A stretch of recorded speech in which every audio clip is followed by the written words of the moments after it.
Assalamualaikum warahmatullahi wabarakatuh. Bismillah, alhamdulillah, wassalatu wassalamu ala rasulillah Sayyidina Muhammad bin Abdullah. La hawla wa la quwwata illa billah, amma ba'd. Saudaraku rahimakumullah, alhamdulillah kita masih diberikan kesehatan, kenikmatan, keselamatan oleh Allah Subhanahu wa taala, serta diberikan kesempatan untuk jernih berpikir kita, sehingga kita mampu untuk menyelesaikan segala permasalahan dengan arif dan bijaksana. Mudah-mudahan kenikmatan yang telah diberikan oleh Allah SWT menjadikan kita sebagai hamba Allah yang senantiasa meningkatkan rasa syukurnya kepada Allah SWT, sehingga kita mampu menjadi abdan syakura. Ikhwani rahimakumullah, kita melihat fenomena saat ini, khususnya di dunia maya, dunia internet, baik Instagram maupun Facebook dan media yang lainnya. Kita sangat prihatin ketika melihat banyak hal yang baik dilakukan oleh orang yang masuk dalam kategori ulama, orang yang masuk dalam kategori ustadz, tokoh agama, orang yang masuk dalam kategori ilmuwan, maupun oleh orang pada umumnya, baik yang memang memiliki ilmu pengetahuan atau tidak. Kalimat-kalimat yang muncul dalam tulisan lebih banyak kalimat-kalimat yang tidak mampu untuk menjadikan orang itu tenang, tidak mampu menyejukkan, tetapi kalimat-kalimat yang membuat amarah, kalimat yang memancing rasa kesedihan, rasa marah dari berbagai macam pihak. Membuka aib orang lain adalah satu hal yang biasa dalam dunia daring yang kita lihat ini. Menjelek-jelekan orang lain, makanan yang kita lihat dalam tulisan-tulisan yang baik ada dalam Facebook maupun Instagram dan media yang lainnya. Seakan-akan itu dari yang tadinya tidak diperkenankan, karena memang banyaknya orang yang menggunakan hal-hal seperti itu, menghujat orang lain, membuka aib orang lain, ya, menjelek-jelekan orang lain, merendahkan orang lain dan lain sebagainya tanpa melihat pada dirinya sendiri. Karena banyak dilakukan oleh banyak orang dari berbagai macam tingkatan dan kelompok, bisa dari kelompok agamawan maupun orang yang masuk dalam kelompok ilmuwan, cendekiawan dan lain sebagainya. Itu semua melakukan hal demikian. Karena memang banyak dilakukan oleh banyak orang dari berbagai macam kalangan, seakan-akan itu kemudian menjadi sebuah kebenaran. Ingatlah, ini adalah sebetulnya cara syaitan mengajak kita untuk ikut serta meramaikan kejelekan-kejelekan yang diinginkan oleh syaitan tersebut. Kita sebetulnya semua juga tahu, wala tattabi'u khutuwati syaitan, inna syaitan lakum aduwwum mubin. Janganlah kalian mengikuti langkah-langkah setan, jangan mengikuti tipu daya setan, karena setan itu jelas sudah musuh yang sangat nyata bagi kita. Tapi realitasnya kita menikmati langkah-langkah yang dibuat oleh syaitan, sehingga kita meniti jalan sedikit-sedikit tanpa kita merasakan itu. Banyak orang yang alim, ahli ibadah juga ikut-ikutan. Sehingga pada kesempatan kali ini saya hanya ingin mengingatkan kembali, jangan sampai apa yang dilakukan oleh kita semua berupa amal ibadah, baik itu ibadah mahdhah maupun yang lainnya, itu hancur karena hal yang tidak kita rasakan sedikit demi sedikit, sehingga kita tidak mampu untuk mengembalikan lagi nilai dari manfaat ibadah yang kita lakukan. Oleh karena itu kita mestinya mampu untuk mengejawantahkan, membumikan apa yang kita ketahui secara keilmuan. Ibadah yang kita lakukan mestinya berbuah manis dalam kehidupan kita. Apa yang ingin saya sampaikan diantaranya adalah, ayo kita pererat persaudaraan kita, jangan sampai kita membuat cerai-berai. Ilmu pengetahuan yang kita miliki jangan sampai kemudian justru malah membutakan kita untuk membenarkan langkah-langkah yang sebetulnya itu bertolak belakang dengan ajaran agama kita. Allah Subhanahu wa taala telah mengingatkan kepada kita semua dalam Al-Hujurat ayat 10. A'udzu billahi minasyaitonir rajim. Innamal mu'minuna ikhwatun fa aslihu baina akhwaykum wattaqullaha la'allakum turhamun. Ingat bahwa kita adalah ikhwah, saudara. Nah, kalau saudara otomatis seandainya ada di antara kita yang bermusuhan, saling membenci, saling mencaci, maka saudara yang lain mestinya bertindak sebagai orang yang mendamaikan, karena perintahnya adalah fa aslihu baina akhwaikum, bukan malah sebagai orang yang menjadi kompor atas dua saudara yang sedang ada perselisihan. Karena apa? Kebanyakan seperti itu. Satu kubu, ada orang yang melakukan kejelekan, langsung ramai dalam dunia maya, di internet ramai, kemudian dikomentari dengan banyak komentar, baik komentar itu orang yang sudah tahu atau belum, langsung saja ada yang miring, ada yang positif, bahkan kemudian muncul komentar yang lain yang nadanya sebetulnya positif, tetapi hakikatnya adalah menjelek-jelekan juga. Nah, wattaqullaha la'allakum turhamun. Bertakwalah kepada Allah SWT agar kita senantiasa menjaga ikhwah kita, menjaga ukhuwah kita, persaudaraan kita, agar apa? Kita dirahmati oleh Allah SWT, kita dikasihi oleh Allah SWT. Berarti kalau kita melihat ayat ini, adanya orang yang tidak dikasihi Allah, adanya orang yang tidak dirahmati Allah, itu muncul karena apa? Karena tidak menjaga ukhuwah antar sesama umat Islam. Karena antar sesama umat Islam saling mencaci, saling membuka aib, maka yang membuka aib dibukakan aibnya oleh Allah SWT di mata orang banyak. Perpecahan terjadi di mana-mana. Bangsa Indonesia khususnya tidak mampu untuk melaju dengan pesat mengejar ketertinggalan dari negara-negara yang lain, dikarenakan di dalamnya saling membenci antar umat Islam itu sendiri, termasuk juga dengan kelompok-kelompok yang lainnya. Bagaimana kita bisa maju untuk bersaing dengan negara-negara yang lain kalau di dalam ternyata antar bangsa masih saling bermusuhan sesama umat Islam, yang satu menyalahkan umat yang lain? Bagaimana Allah akan memberikan rahmahnya? Jangan salahkan pada kelompok yang lain atau agama yang lain. Malah jangan kemudian kita malah membuat onar, mengatakan bahwa aktivitas keagamaan yang lain malah justru menimbulkan bencana-bencana yang ada di negara kita. Tidak.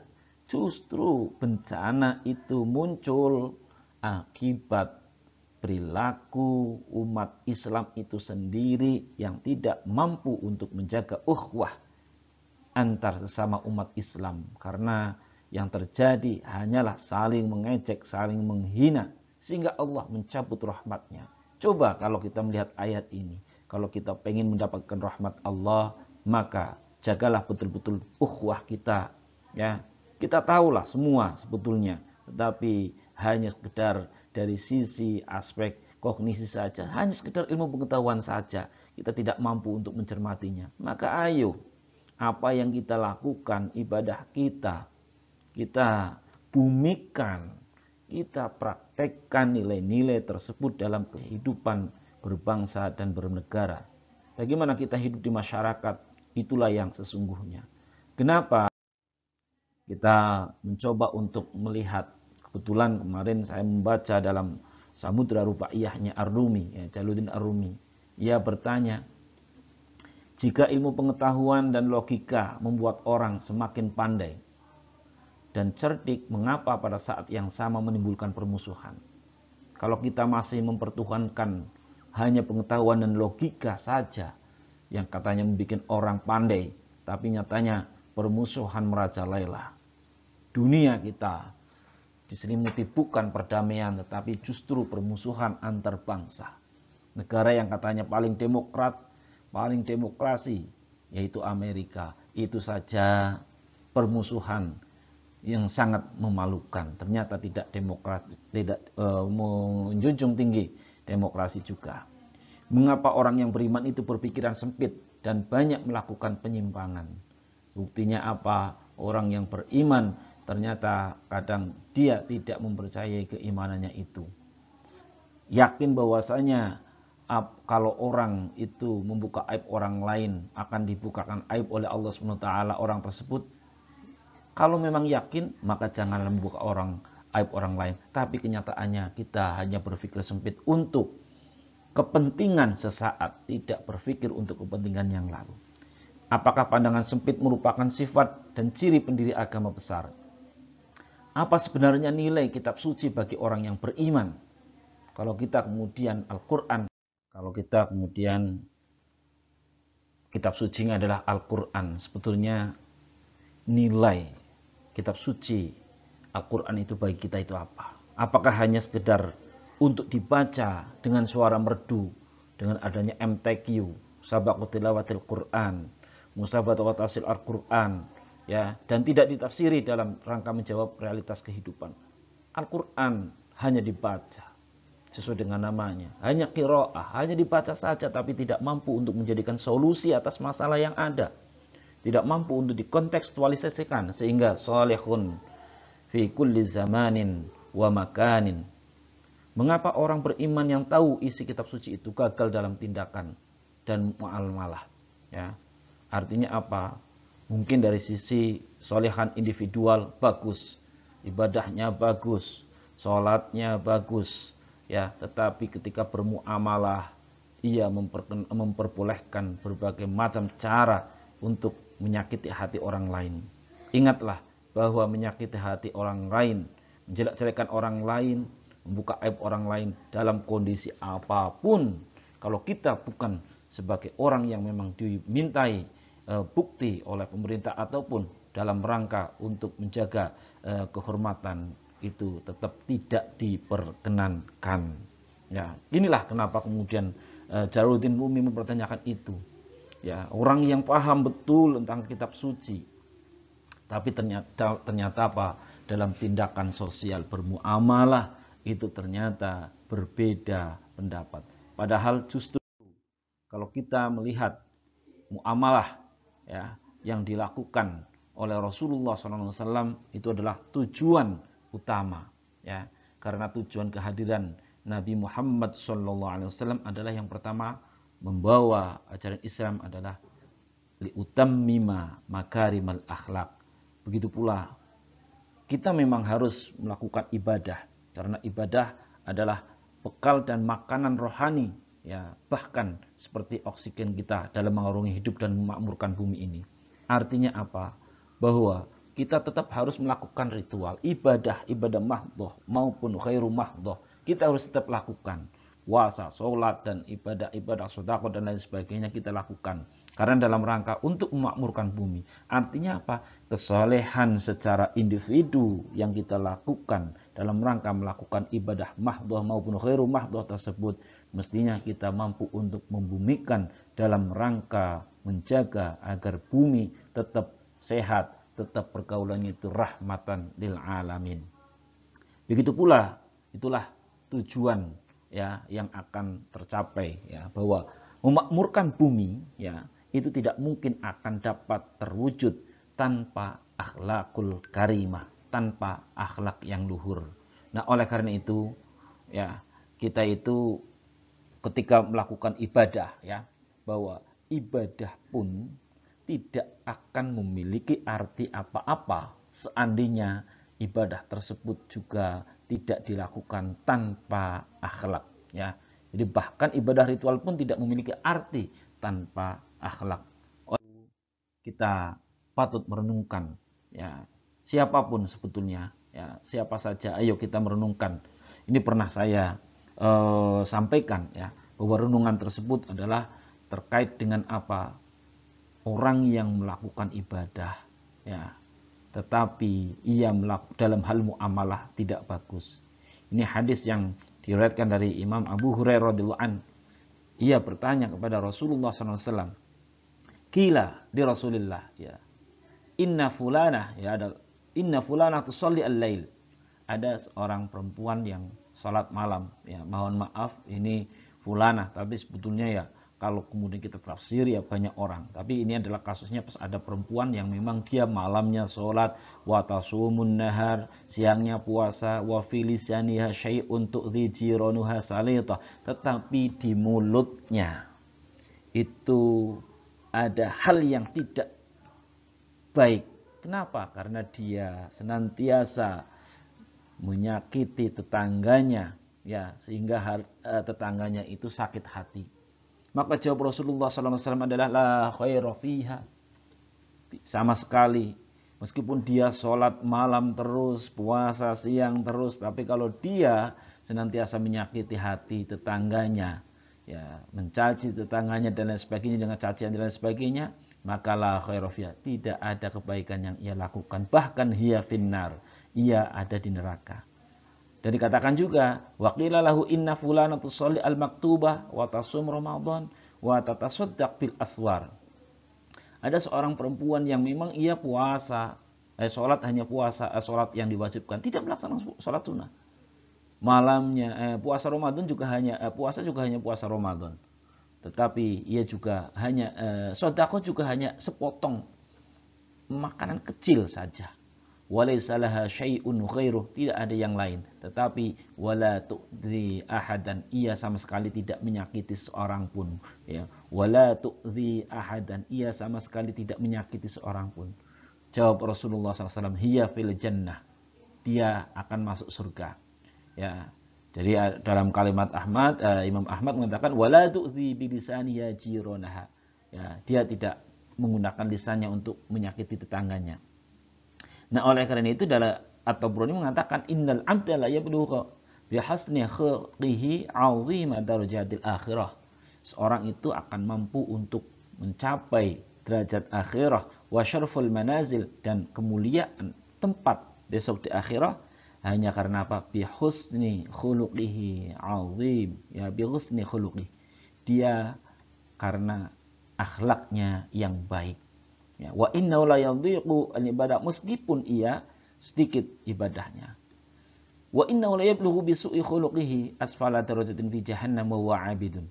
Sementara sebaliknya, meskipun dia adalah 'abidun, ahli ibadah dengan berbagai macam aktivitas ibadahnya, tetapi ia karena khuluqihi, akhlaknya jelek, maka dia justru akan mencapai bukan derajat yang tinggi, bukan keagungan besok di akhirat yang akan ia dapatkan, tetapi ia justru karena mendapatkan asfala darajah fi jahannam, derajat yang paling rendah besok di neraka jahannam. Na'udzubillah min dzalik.